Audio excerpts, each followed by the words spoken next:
हाँ जी, अब बात करते हैं तत्सम तद्भव पे, है ना? तत्सम तद्भव पे इनकी हालांकि कुछ जो तत्सम शब्द होते हैं ना, वो बिल्कुल संस्कृत के समान होते हैं, है ना? मैं सिर्फ ये बताऊंगा कि कैसे हम तत्सम और तद्भव को देखते ही पहचान लें कि हाँ तत्सम है, ये तद्भव है ना? ये बात समझो। तत्सम शब्द कौन से होते हैं? जो शब्द संस्कृत के समान है। कैसे समान है? संस्कृत के समान है। और बेसिकली जो शब्द संस्कृत के जैसा होगा, संस्कृत पढ़ने में कठिन होती है तो ये भी शब्द पढ़ने में कठिन होते हैं। तो पहला इसको पहचानने का एक जो तरीका है, कौन कौन से तरीके हैं पहचानने के? पहला तरीका समझो, जो शब्द पढ़ने में कठिन होगा, जो शब्द पढ़ने में कठिन होगा वो 99% कौन सा होगा? तत्सम शब्द होगा। कैसे? अट्टालिका पढ़ने में थोड़ा कठिन लग रहा है, अट्टालिका, है ना? जैसे मेरा नाम गौरव, गौरव कितना इजीली पढ़ गया। लेकिन ये अट्टालिका, इष्टिका, देख रहे हो पढ़ने में कठिन है। तो ये कैसे शब्द हैं? ये तत्सम शब्द हैं। ठीक है ना? पहली पहचान। दूसरी पहचान समझो, जिन शब्दों में आधा अक्षर हो, जिन शब्दों में कौन सा हो? आधा अक्षर हो। जिन शब्दों में कौन सा अक्षर हो? आधा अक्षर हो। वहां पे भी वो भी शब्द कैसे होते हैं? तत्सम होते हैं। अब ये देखो, अग्नि, अग्नि जो शब्द है, अग्नि में ग आधा है, देख रहे हो?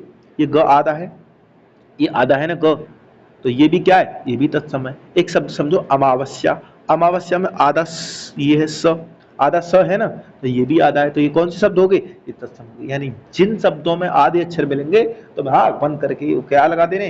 तत्सम लगा दे। जिन शब्दों में संयुक्त व्यंजन कौन कौन से? क्षय, त्रय, ज्ञान, श्री वाला श्रेय और विद्यालय वाला ध, है ना?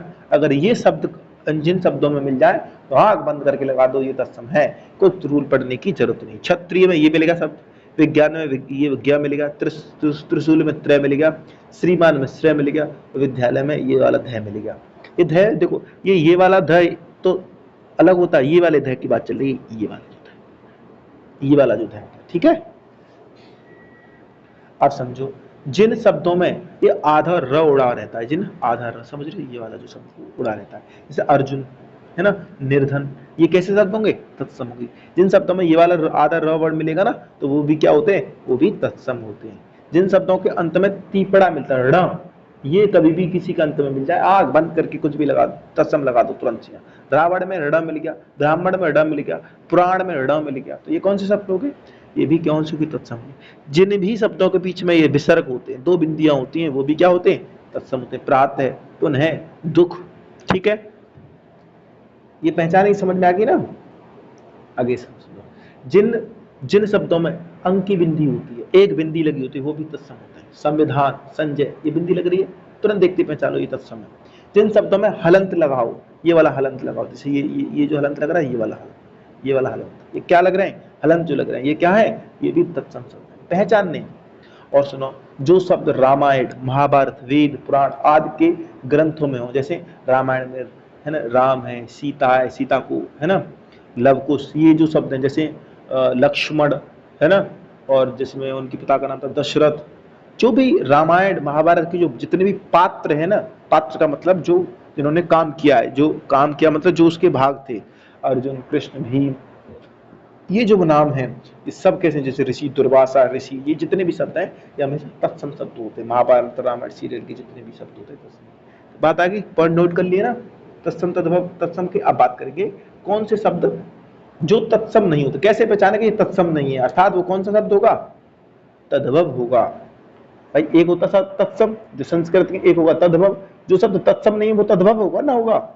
तो हम पहचान करेंगे कौन से शब्द तत्सम नहीं, मतलब जो तद्भव होते हैं। आप समझो, वे शब्द जो पढ़ने में आसान हो, जो पढ़ने में कठिन है वो तत्सम, जो पढ़ने में सरल है वो तद्भव। जैसे आग, बड़े प्यार से पढ़ गया ना, आग, सूरज, रात, बहुत प्यार से पढ़ गया, पढ़ने में भी कोई दिक्कत नहीं, तो ये कैसे होंगे? तद्भव होंगे। कहीं पे भी तुम्हें चंद्र बिंदी मिल जाए ना, ये बिंदी मिल जाए, तो आंख बंद कर लगा देना कि ये तद्भव है। कैसा शब्द है? ये तद्भव है। आंख, मुंह, दांत, ये कैसे शब्द है? ये शब्द कैसे हैं? ये तद्भव शब्द हैं, ठीक है? तद्भव का मतलब होता है अशुद्ध। कभी भी तुम्हें ये मिल जाए पीछे, ये वाली बिंदी वाले, ये वाली बिंदी वाले तुम्हें ये शब्द मिल जाए, सड़क मिल जाए, लड़का मिल जाए, डंडा मिल जाए, लेकिन ये बिंदी लगी होनी चाहिए, है ना? तो 90% केस में ये तद्भव होते हैं, ठीक है? आप समझो, जिन शब्दों में एक आधा और एक पूरा अक्षर हो। आप समझो कैसे? जैसे मैंने ये बच्चा लिखा, इसमें आधा ही चा है और उसी का पूरा चा है, आधा चा पूरा चा, ये कौन सा होगा? तद्भव। अब ऐसा मत लगाने का इसमें आधा मिल गया तत्सम लगा दें, आधा तो है लेकिन आधे के संग उसी के सेम जैसा है ना, तो ये तद्भव होगा। जैसे मैं एक नाम लिखता हूं, मैंने लिखा शब्द सुल्तान, सुल्तान, सुल्तान लिखा। सुल्तान कैसा? इसमें भी आधा है, आधा ल है, इसमें आधा बा है, इसमें आधा चा है। तो ये तो मां साहब तुमने तद्भव बताए, ये तत्सम बताया। क्यों? अंतर ये क्या है कि इसमें ल आधा है लेकिन पूरा ला नहीं है, दूसरा अक्षर है। आधा ला दूसरे अक्षर के साथ मैच कर रहा है, आधा ला त के साथ मैच कर रहा है, लेकिन इसमें आधा चा पूरे चा के साथ कर रहा है, आधा वा पूरे बा के साथ है। तो ये क्या होंगे? तद्भव। तो ये क्या होगा? तत्सम। ठीक है। ऐसे पप्पू है, आधा पा पूरा पा, जहां आधा और पूरा दो शब्द एक जैसे हों तो वो तद्भव होता है। ठीक है, बस यही है पहचान, खत्म।